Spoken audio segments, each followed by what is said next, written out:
السلام علیکم ناظرین، آپ دیکھ رہے ہیں KPN-HD، میں ہوں سلمہ خالق۔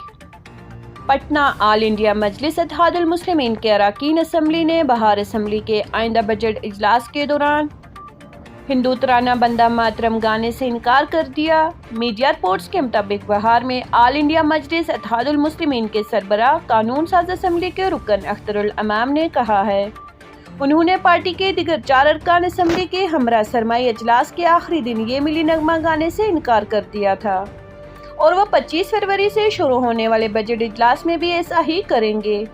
اختر الامام کا کہنا تھا کہ انہیں قومی ترانہ گانے میں کوئی ہچکچاہٹ یا اعتراض نہیں ہے، لیکن وہ ایسا نہیں کریں گے۔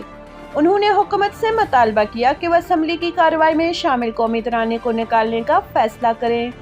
اختر الامام کا یہ بیان بہار اسمبلی کے اسپیکر جے کمار سنہا کی طرف سے اسمبلی اور کونسل کے تمام ارکان کو قومی ترانہ جانا گانا مانا اور ملی نغمہ وندے ماترم گانے کی ہدایت کے ایک روز بعد سامنے آیا ہے۔